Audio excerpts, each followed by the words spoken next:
Assalamualaikum warahmatullahi wabarakatuh.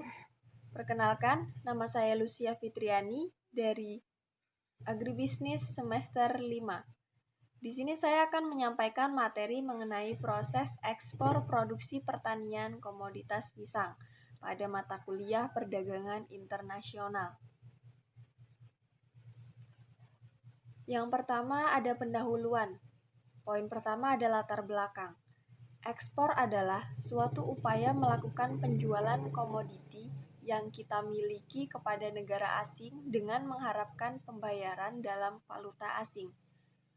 Transaksi perdagangan luar negeri yang lebih dikenal dengan istilah ekspor-impor pada hakikatnya adalah suatu transaksi yang sederhana dan tidak lebih dari membeli dan menjual barang antara pengusaha-pengusaha yang bertempat di negara-negara yang berbeda. Barang yang diekspor dari Indonesia sangat beraneka ragam. Salah satunya adalah produk pertanian komoditas pisang. Telah banyak pengusaha ekspor Indonesia yang mengelola perusahaannya secara profesional sehingga dapat menghasilkan produk yang bermutu. Berdasarkan uraian di atas, saya ingin mengungkapkan permasalahan yang berhubungan dengan prosedur ekspor barang tersebut dengan judul proses ekspor produk pertanian komoditas pisang. Untuk rumusan masalah, bagaimana prosedur ekspor pisang di pasar dunia.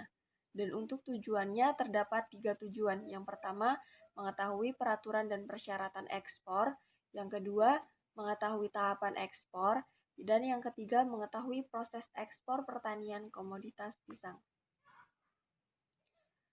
Yang pertama, peraturan dan persyaratan ekspor. Sebagai dasar hukum utama perdagangan ekspor di Indonesia adalah Peraturan Pemerintah Nomor 1 Tahun 1982 tertanggal 18 Januari 1982 tentang pelaksanaan ekspor, impor, dan lalu lintas devisa. Peraturan ini kemudian disempurnakan dengan Peraturan Pemerintah Nomor 24 Tahun 1985 yang dilengkapi dengan beberapa keputusan menteri yang terkait sebagai peraturan pelaksanaannya. Persyaratan agar perusahaan dapat melakukan ekspor. Yang pertama, perusahaan tersebut telah memiliki surat izin usaha perdagangan atau SIUP yang dapat diperoleh oleh kantor wilayah Departemen Perindustrian dan Perdagangan di Dati 1. Yang kedua, perusahaan tersebut telah memiliki surat izin usaha dari Departemen Teknisi atau lembaga pemerintah non-departemen lainnya sesuai dengan peraturan perundang-undangan yang berlaku. Yang ketiga, perusahaan tersebut memiliki tanda daftar perusahaan atau TDP yang dapat diperoleh pada kantor wilayah Departemen Perindustrian dan Perdagangan di Dati 1 atau pada kantor Departemen Perindustrian dan Perdagangan di Dati 2. Poin yang kedua terdapat tahapan ekspor. Dalam melakukan kegiatan ekspor harus melewati beberapa tahapan pelaksanaan ekspor yang panjang. Adapun tahap-tahap pelaksanaannya ekspor adalah yang pertama sales contract. Sales contract adalah suatu bukti perjanjian antara seller dan buyer dalam rangka pemesanan suatu barang. Biasanya seller dan buyer dari negara yang berbeda. Yang kedua, LC opening process. Pembayaran letter of credit dipilih karena sifatnya yang dapat memberikan jaminan dan kepastian dalam pembayaran dari buyer di luar negeri. Yang ketiga, cargo shipment process. Setelah proses dan tahapan selesai dilakukan, selanjutnya proses yang harus dilakukan untuk mengirimkan barang adalah pemesanan ruang kapal kepada maskapai pelayaran. Yang keempat, shipping document negotiation process. Proses ini merupakan proses terakhir dari kegiatan ekspor dengan diterimanya Bill of Lading atau BL yang selanjutnya akan digunakan untuk pencairan uang di bank sebagai pembayaran. Selanjutnya poin ketiga yaitu proses ekspor pertanian komoditas pisang. Yang pertama itu sales contract. Proses berawal dari sales contract yang sudah ditandatangani. Kemudian yang kedua pembayaran dengan LC atau tidak diidentifikasikan apakah pembayaran menggunakan LC atau tidak. Yang ketiga, buyer membuka LC. Bila pembayar menggunakan LC, maka buyer membuka LC melalui advising bank, yaitu Bank Mandiri. Yang keempat, cek LC terms and condition. Setelah menerima LC dari advising bank, perusahaan milik komoditas pisang mengecek LC terms and condition. Yang kelima, setuju atau tidak LC terms dan condition. Bila LC terms dan condition tidak sesuai persyaratan, maka Departemen Marketing Ekspor perusahaan milik komoditas pisang meminta amandemen LC ke buyer. Yang keenam, meminta data hasil produksi. Bila LC terms and condition sesuai dengan persyaratan, maka Departemen Marketing Ekspor perusahaan milik komoditas pisang meminta data hasil produksi dari Departemen Marketing Support. Demikian juga order dengan pembayaran selain LC atau DP atau dokumen against payment. Departemen Marketing Ekspor meminta data hasil produksi dari Departemen Marketing Support sesuai dengan order sheet.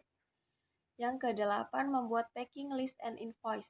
Selanjutnya, Departemen Marketing Ekspor perusahaan milik komoditas pisang membuat packing list yang memuat daftar barang dan invoice berisi tentang nilai barang. Selanjutnya yang kesembilan, membuat shipping instruction ke shipping company and EMKL. Setelah packing list dan invoice selesai, maka Departemen Marketing Ekspor perusahaan milik komoditas pisang membuat sendiri shipping instruction, kemudian dikirim ke shipping company dan EMKL. Yang ke-10, membuat PEB. Setelah itu, membuat PEB untuk diajukan ke bank. Dalam kasus ini, bank yang ditujukan perusahaan milik komoditas pisang adalah Bank Mandiri, dan kopi dokumen diajukan ke Departemen Perdagangan untuk dibuatkan COO. Yang ke-11, terima DP sebelum pengapalan. Pembayaran tanpa LC, maka kasir perusahaan milik komoditas pisang harus menerima pembayaran pertama sesuai dengan kontrak. Kemudian baru dilakukan pemuatan barang ke kontainer. Ke-12, staffing. Sedangkan bila pembayaran dengan LC, maka dapat langsung dilakukan staffing. Staffing dilakukan oleh Departemen Ekspedisi, Departemen Gudang Jadi, Departemen Marketing Ekspor, dan Surveyor, atau bila perlu menggunakan surveyor. Yang ke-13, memuat barang ke kapal terima BL, kemudian kontainer dimuat ke atas kapal oleh petugas EMKL atau dari shipping company. Yang ke-14, menyiapkan dokumen. Departemen Marketing Ekspor perusahaan milik komoditas pisang mempersiapkan dokumen sesuai yang diisyaratkan oleh buyer. Yang ke-15, pembayaran dengan LC atau tidak. Bila pembayaran dengan LC, maka dokumen disiapkan berdasarkan syarat yang disebutkan dalam LC. Yang ke-16, negosiasi dokumen ke negotiation bank. Departemen Marketing Ekspor perusahaan milik komoditas pisang menegosiasikan dokumen ke negotiation bank, yaitu Bank Mandiri, untuk diteruskan ke opening bank. Ke-17, terima pembayaran atau tidak. Bila ada permasalahan dalam negosiasi dokumen karena diskrepensi atau penyimpanan dokumen atau hal-hal lainnya, maka Departemen Marketing Ekspor meminta buyer untuk menerima pembenaran dokumen tersebut. Ke-18, terima pembayaran dari buyer bank. Bila tidak ada masalah dokumen, maka opening bank akan melakukan pembayaran ke perusahaan milik komoditas pisang negotiation bank, yaitu Bank Mandiri. Untuk kesimpulan dari pemaparan di atas, yang pertama adalah berdasarkan pemaparan di atas, komoditas pisang telah melaksanakan prosedur ekspor yang tepat dan sesuai dengan keputusan Menteri Perindustrian dan Perdagangan pada nomor 124 atau MPP atau KEP atau 5 tahun 1996. Yang kedua, dokumen yang digunakan komoditas pisang dalam melakukan kegiatan ekspor antara lain sales contract, LC opening process, cargo shipment process, shipping dokumen negotiation process, dan dokumen pendukung lainnya. Yang ketiga, berdasarkan pemaparan ekspor komoditas pisang telah melaksanakan prosedur ekspor yang tepat sesuai dengan prosedur ekspor yang berlaku. Sekian pemaparan dari saya, mohon maaf apabila ada kesalahan. Terima kasih. Wassalamualaikum warahmatullahi wabarakatuh.